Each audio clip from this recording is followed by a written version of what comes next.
Hello বন্ধুরা, welcome back to my Facebook blog. তো আজকে সকাল সকাল ঘুম থেকে উঠে সেরা গাড়ি দিয়ে কই যেতেছি। তো এই জিনিসটা জানানোর লেগে সব পুরোটা ব্লগ তোমরা দেখতেইব। তো যাইতে যাইতে যাইতে যাইতে হঠাৎ করে রাস্তার ডাইন দিকে চাইয়া দিই মমতা দিয়ে দাঁড়িয়ে রয়েছে। আমি আরে এই ভিডিও গীতা করে মাথা তো নষ্ট, হঠাৎ করে ডরাই গেছিলাম গা।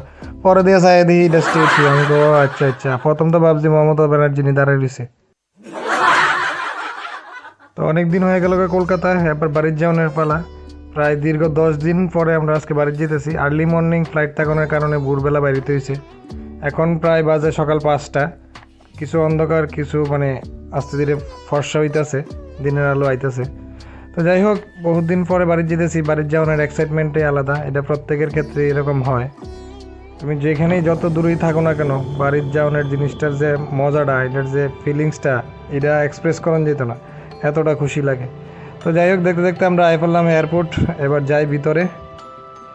অবস্থা খুব খারাপ, চেহারাটা ঘুম ঘুম ভাব, কিন্তু কিছু করার নাই, এরপরও আইতে লাগছে। আর মর্নিংয়ে ফ্লাইট থাকলে এত বিরক্ত লাগে, কি কইতাম, কিছু করার নাই। কারণ আমরা ফ্লাইট আসলো সকাল 6টা 25-এ, এর লিগে আমরা 5টার সময় হোটেল থেকে বাইরেতে লাগছে।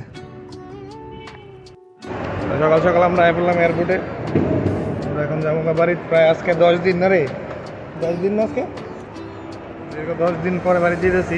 এই যে সামনে আমরা লাগেজ দিতেছে, এই যে দেখো 10 দিন লাগেজ। না মজা করছি, আরেকজনের লাগেজ।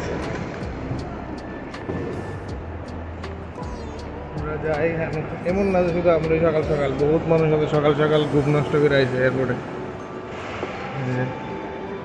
যাক, অবশেষে সিকিউরিটি কমপ্লিট করলাম আমরা।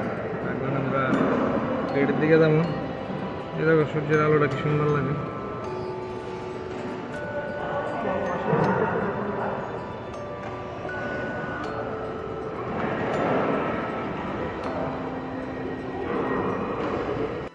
তারপর আমি বয়ে গেলাম একটা পত্রিকা নিয়ে, সেটা কারণ পত্রিকা এখানে লইলে পয়সা লাগে না। একে তো মাগনা পেলাম, দ্বিতীয়ত আমি ঠিক আছে দা টেলিগ্রাফ বা এইসব জিনিস তো আমরা এনে পাওয়া যায় না, এর লেগে বয়ে বেগুদের পত্রিকা পড়ে নিলাম। আসলে মেন কথা হয়েছে একটু টাইম পাস করুন, কারণ আরও টাইম আছে। তো আমরা আই বললাম ফ্লাইটে, আমরারই ফ্লাইটটা নাকি